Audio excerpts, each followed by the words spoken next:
turayivugaho byinshi nyamuneka. Uwitwa Badrama yaje kugutekereza gute nyuma yaho rwose unamwise mukuru wawe kandi waramubwiye ngo muzategura umukino w'iteramakofe? Oya, nuko Avini Mbanda agomba kuba irimo Mbanda na Prito na Marina, hakaba hiyongeremo na Kenny Sol, hakaba harimo na Jose Chameleone, hakaba harimo na Waikibenda. Abagayi iyo bita Otowin icuruza amamodoka imeze neza cyane, nanagushimira cyane databuja. Boss nubwo rwose uri murava Mombasa, ndagushimira cyane, nubundi ugomba kuza ukamburesinga. Nkongera nkashimira undi mukire boss wa B1, wabonye yuko agaciro kanjye kameze neza cyane, kontra yanjye ikaba yamaze kongera kujya ku rundi rwego. Akashimire cyane boss wa B1 Gini, tuba turacyahora guhereza agaciro mukanya kumwanya ko kwamamaza n'ingiye ngira gute nkuko kubera ko abanyarwanda kazi n'ingiye byo ikiganiro, reka barekeye aho kugira dukomeza n'umwandiko utaza kuza kwaba ku mwanya ko kwamamaza n'ingiye gutanga. Sikayi tu rero kuri mwanya wa none ntago mbavuze ikiganiro cyangwa kuya ngusuzugwe cyangwa se kutampemba, urampemba pe. Ariko abakire bajya bajyana hari igihe yakumva ko kujya wenyine bidakunda understanding yawe ntago proposal yanjye banze utekereze ko muri proposal yanjye ntago urimo, ntago udukiramo, ntago muri proposal yanjye urimo rero. Ndicyo okay, ntari ubwo byemera nanjye ndabyemera. Yego, ubwo uri gisa ndicyo. Reka twinjire mu bwino bw'uyu munsi, ngira ngo karimo amap kaje cya kabiri nuko turi guharira, ariko ntago habarimo umutima mubi. Skate rero. Yego. Papa Doughboy, Papa Mucheri, inspiration of the youth. Inspiration of the youth. Cyabitama. Wongeyeho nandi menshi rwose. Mure neza bandebereho. Wende babandebereho umutasi mukuru wa showbiz nyarwanda. Ukora sinabya ukora nkora showbiz ntago nkora sinabyaye. Tubwira amakuru atuzana atari sinabyaye none urusasa. Amakuru rero mfite nta yandi ninjangera muri iki gihe, mujye mumenya ko amakuru mba mbazaniye ni amakuru ameze neza cyane. Uyu munsi tukaba twinjiye mu gihugu cy'u Bugande, aho agiye kubera igitaramo ku itariki 26 z'ukwezi kwa karindwi, aricyo bita Cape Promotion. Ni company yitwa Cape Promotion iyobowe n'umugwiza tungo ari we bita Kagabe, hakaba ari kumwe na team bita Cube na Cagwa, bakaba bamaze kwitereka. Ndangije ndagenda ndacukumbura kubera ko n'ubundi Cape Promotion twabanje kugira inama ubwo twari Kampala, ubwo twari turi muri hoteli itandukanye, itari ngombwa yuko nde buyivuga izina kuko ntago yigeze nkandira, ahubwo navuga ko twahuriye muri Piripiri kuko niho bankandiye. Ubwo urumva no kuvuga ngo icyo gihe rero nyuma yuko twicaye na Cape Promotion baricaye barategura, biba ngombwa yuko baza kumpanga akazi, ariko ako kazi bampanze byaje kuba ngombwa yuko haza kuzamo umuvandimwe mukuru ari we bita The Badrama. Nyuma yuko Badrama ari inshuti na boss wa Cape Promotion, yaje kuvuga yuko atari muri iki gihugu atari buboneke muri iki gihugu cy'u Rwanda, ariko akaza kwitoranya. Aravuga ati umuntu ugomba kumpagarara muri iki gihugu cy'u Rwanda ni murumuna wanjye, niwe ngiye guhuza na Cape Promotion mu gutangira gutegura igitaramo bita Rwandan and Uganda Experience Festival. Tukira aho ngaho turayivugaho byinshi nyamuneka. Uwitwa Badrama yaje kugutekereza gute nyuma yaho rwose unamwise mukuru wawe kandi waramubwiye ngo muzategura umukino w'iteramakofe? Oya, nukuvuga ngo reka ubundi hari icyo bita showbiz, kandi showbiz iyo mvuga ngo ngiye nkora showbiz sinkora sinabyaye. Hari ikintu bita joking muri ibi biganiro dukora. Hari icyo bita joke, hari ukutagirira umuntu umutima mubi, hari n'igihe umuntu busanga muri n'amashumi kwaje munavugana wenda mu buryo bwo kugira ngo wenda akomeze hanashye. Muri showbiz ni ndende cyane kubera ko iri unlimited. Hari amadeal ushobora guhuramo n'umukire, bikaba ngombwa yuko uri bumukinishe ku wundi muntu bitewe n'urwego rwiwe. Nje Badrama kuba yatekereza kuko n'umundi ngewe Kagabe ni inshuti ya Badi, kandi Badi yapanze akazi muri umuna we Safi. Safi rero nawe yagombaga kumpanga akazi bitewe n'ukazi ko n'ubundi boss wa Cape Promotion n'ubundi nanjye tuziranye, kandi no mu mwandiko nari ndimo.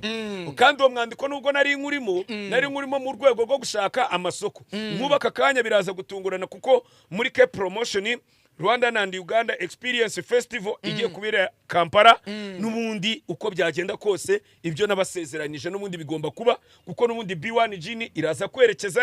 Kampala, niho iraza kuba nayo iri gusupportinga iyo Rwandan Experience Festival. Nukuvuga ngo iyo festival ari nacyo kintu naje gutekereza, ngasanga Badrama yatekereje neza cyane, nkabona yuko atigeze atererana abahungu biwe, nkabona yuko hano hantu yakoze ikintu cyiza cyo gufata muri umuna wiwe akamuza bagahuza n'umukire Kagabe bakicara bagategura mwaza kubona bamwe mu bahanzi baturuka muri The Man Records cyangwa se bahoze muri The Man Entertainment bose bahoze bakorerayo nibo abantu baje kwisanga muri Cape promotion ariko nanone nkaba natunguye ari nacyo kintu cyaje kunezeza aha ni nyuma yuko witwa Niyo Bosco bari baramutesheje agaciro baragiye banga kumashyira ku ma big stage aka kanya Niyo Bosco akaba agiye kugera i Kampala aha nagiye gukorera show bita muri Cricket Over ahantu n'ahantu hapima umusozi hangana kuriya kandi nkubwira ngo uyu Niyo Bosco bivugwa yuko nyuma yuko abantu bamutesheje agaciro hari umwe mu bagwiza tungo baherereye ahantu bita Bugande bakunde witwa Niyo Bosco ashobora no kuhavana management ariko binavuga yuko uyu mukire bita Kagabe ashaka no kumanaginga Niyo Bosco bitewe nuko abakire benshi bagiye bavuga gutyo kandi bika yuko uyu mukire afite na company ifasha abantu bafite ubumuga bwo kutavuga kutabona ndetse n'ibindi bintu iyo company niyo Emirene sumwe mu bantu bavugaga ngo bamwe bagiye ba Emirene oya ntago ari we nakomoje kubera ko yanagiye no gufatana ba Sande Entertainment baramufashe na ba Kikasi baramufashe yagiye ajya mu maboko y'abantu benshi ariko ntacyo bamumariye nukuvuga ngo nimba nta kintu bamumariye ngewe according to myself ngewe ntago najya kubarenganya kubera ko nubundi ntago muri kontra za Niyo Bosco nari imari ariko ngewe ikintu cyanshimishije nuko ngiye kumubona i Kampala ku itariki 26 arimo araririmbira abanyarwanda ndetse n'abandi bantu bari hariya n'abanyamahanga bari hariya icyo gitaramo wait a moment nukuvuga ngo kuba nabonye abahanzi bose bo muri The Man haje kugarukamo witwa Kevin Mbanda ejo bundi uherutse kubazwa ikibazo n'umunyamakuru bita Babu Rwanda akamubwira ngo ni icyo kintu gituma udasohorera indirimbo buri gihe nk'abandi bahanzi ni icyo kintu gituma tutakubona mu performance agiye atandukanye ubwiwe akivugira yuko mu bintu bya mbere azira management aka kanyu witwa Safi muri umuna wa Adirama akaba yamaze kumuteguriraho nawe yamaze kumwongera kuri list y'abantu bagomba kuririmba muri Rwandan and Uganda Festival bazahuriramo Kevin Mbanda agomba kubirimo na Prito na Marina hakaba hiyongeremo na Kenny Soul hakaba harimo na Jose Chameleone hakaba harimo na Waikibenda nkaza nkibaza ngo Niyo Bosco we ari mu kizuru desha wari mu kizuru kuko Niyo Bosco yamaze we anarimo kuko ushobora no gusanga mu ba main artist bazaba ari hariya uwe na Jose Chameleone na Waikibenda ubona ko aribo bantu mbona yuko iyi Rwandan and Uganda Experience Festival izabera Cricket Over ishobora kuba ariyo boro ya mbere Niyo Bosco ashobora gukuraho ikironda kubera ko ibi bintu nkubwira ngewe narabibonye cyane nukuvuga ngo ibi bihugu byo hanze cyane hano muri East Africa harimo abantu bakunda umuziki nyarwanda ku rwego ruri hejuru ku buryo ushobora no kuhahurira n'umugisha utabaho ukaba wahura n'umuntu akagukura ku rwego rumwe akagushyira ku rundi sibyo nukuvuga ngo rero ngewe impamvu aka kanya ngewe nshimira iyi Cape Promotion yatinyutse ikavuga ati twebwe nubwo mu Rwanda hari iwacu na muzika reka twemere dufate n'abo bahanzi tubakoresha Cape Promotion ndabashimira cyane nkaza nsoza nanga umucyo nanabwira abanyarwanda muri rusange mbabwira ngo ejo ni mugoroba ngewe hano kuri Wabagaye TV nzajya kwakira umuhanzi wacu mukuru The Ben ubwo azasesekara i Kigali kubera yuko ejo nibwo azabaseseka i Kigali iyo ni Blacking tuzajya kwakira umuhanzi wacu The Ben ugiye kuza nawe mu bitaramo bigiye kubera ku Kigali ku itariki 24 ni gitaramo kizahuramo abahanzi batandukanye Ariel Ways Bushari ndetse n'abandi bantu kizabera Kigali ntubidusezeranya ntubikore ntubidusezeranye ejo n'abantu babona icyo kiganiro oya ikiganiro kigomba kuba bizaterwa n'amasaha azagerera i Kigali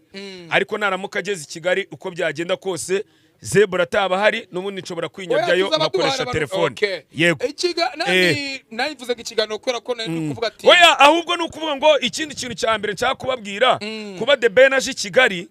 ngewe ikintu cya mbere ntegereje kubona kuri The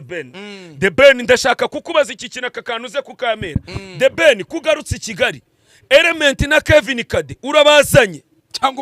cyangwa ubasizeyo point d'interrogation zangu The Ben kubizi yuko ibitaramo byawe bikunda kugwirirana biba birimo abantu basaga nimba wuzuza arena ikazi kuzura abantu bakabura ahantu bakirwa iyi Kigali ugiye gutaramiramo abantu bagiye kwinjira ku mafaranga 1500 ubwo ndavuga kuwa mbere saa 5 murabumva mutajya guteza akavuyo kan Kigali tuzi n'urwego rwaho n'uburyo sare yayingana murakoze Imana ibaho mu murasa kugenda ikibazo cya nyuma dusoza wenda tuhaguruka kugende ndagira ngo nkubaze iki kibazo ese ku bitaramo bizaba Rwanda Uganda Experience Festival bigiye gutegurwa ufitemo n'akaboko kwamaje kwipanga